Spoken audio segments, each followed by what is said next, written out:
I'm the Wolfman here at Barefoot Bushcraft today with Loco, and we are here to talk about dog packs.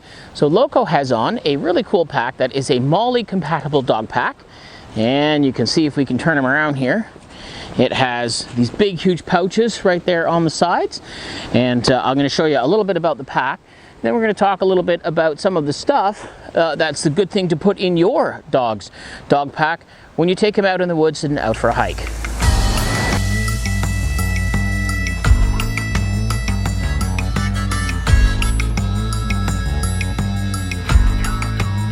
Alright, so here's what the actual dog pack looks like without the stuff on it, so without the patches. It's basically just a big huge Molle platform. It has Velcro on it, which is kind of cool, so what you can do is put your, you can put your dog's name on it. Various patches, you know, if you guys go to different parks or whatever, you get park patches put on it. It's got adjustable straps on the bottom. Kind of goes over your dog just like this, right? And then the pouches go on the side. There's all different types of pouches you can get. This is a really popular one here. Again, these come from websites like eBay, AliExpress, stuff like that. You're looking in and around the area of $30 to $50 Canadian for a pack for the platform like that.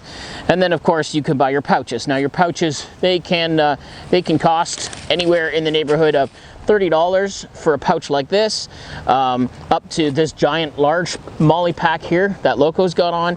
These ones here about $65. So all total to kit out with a higher end pouch like this, you're looking at around $200 for the dog pack, but there's always ways, of course, you can get them cheaper by using different Molle patches and stuff like that. So this is what Loco's pack looks like from the side. You can see they've got a lot of girth to it. I guess you could put more Molle pouches on here. The problem is, even though this is like a 1000 Cordura stitch nylon, the dog doesn't care about these pouches. So when they go through brush and terrain, the dogs are going to end up hitting them like this, and you're going to get premature wear right there. So I would never ever suggest putting like this pouch on top and making it too wide or too heavy for your dog. Again, I always have his stuff on here as labels because I like to make sure I have more than one dog, so I try to make sure my dogs have their own packs. And then of course on the pack is just different patches. One that says Canada, Ask to Pet, that one I find is important. And then of course a Barefoot Bushcraft pad. So this is sort of what the pack looks like on. Now it's really important when you fit a pack to your dog that you make sure that the weight of the pack always goes to the front of the dog.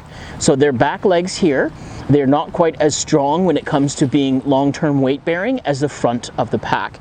So always ensure, if you'll notice how this pack is actually put on them here, that I've got a couple of empties right there, right? The reason for that, of course, is so that all the weight is forward on it, on his front shoulders, or his haunches, as they're sometimes called. So that's really important to make sure that when you weight your dog's pack, you never want to be more than 20% of your dog's weight for a long-term hike. So if I'm going 20, 30 kilometers long-term hike, 3, 4, 5 days, he's about 150 pounds. I would try to never put more than about 20 pounds in his pack in total, because what will happen over time is his spine here, you're going to have problems with your dog.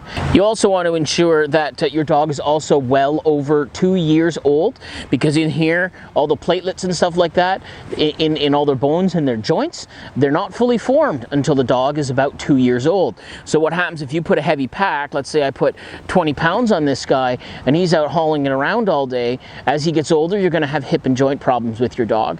So please be very, very careful adding excess weight to your dog. So with that, I'll show you what Loco carries. So this is just for an average day hike. You can, what I did when I did longer hikes like on the Bruce Trail, I would put a sleeping bag in here, or you could roll the sleeping bag up, put the sleeping bag on the top and kind of attach it. But I keep very, very simple things in here. I've got a bladder of water. Look at that. So we got 2 liters on each side. So water is really heavy, right? But I don't want him to carry much more than just water. And on this side, right in here, collapsible bowl. I love these collapsible bowls. They're fantastic for dogs. Again, you can source them on Amazon, source them on eBay, AliExpress, wherever you shop, and they're really great. And that's basically all that I carry in his pack on a day hike. So he's got a bowl, right? And then he's got is a large thing of water. I mean, really, what else do your dog need? If we're going on a longer hike where we're going to actually be eating outside with the dog, I would probably pack, like, you know, beef jerky or treats or whatever for him. But again, I never want to put too much in it. And that's basically that. Inside the pack, they're really nicely made. These, I think this is called the Condor MOLLE briefcase pouch. So, and again, they're between $60 and $80 depending on your retailer. Inside, they have a nice flap here, right there, where you can put the bowl, right? And then, of course, at the back, they've got a couple of pouches. If it was a smaller dog and I had a smaller 1 liter water bladder, I'd put that in there, but it fits in the big section. Zips him up and away he goes, just like that. So that's all. What else does your dog really need when you go out for a hike, right? Some people will add a whistle to the dog pack in case your dog gets away. Someone can use the whistle to call your attention.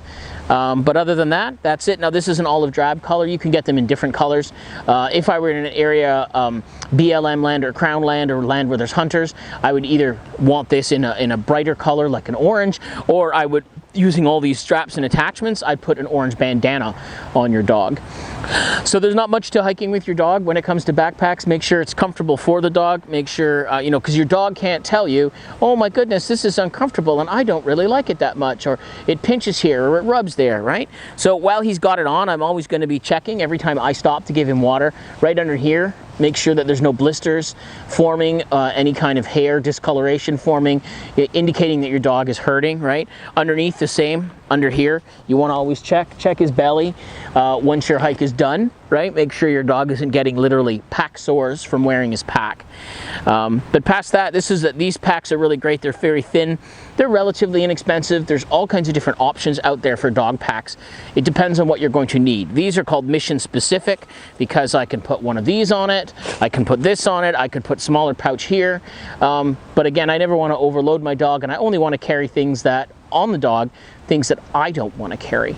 I want to thank you so much for watching this video. If you have any questions or anything about what you should put in your pack, sharp objects you should not put in your dog's pack, anything like that, anything about, weighting your dog, again, like we'd said, never anything over 10 to 15% or 20% of your dog's body weight, especially for long-term hikes. You want to be gentle with them. Always make sure all of your weight is to the front of your dog, and make sure you check consistently for pack sores.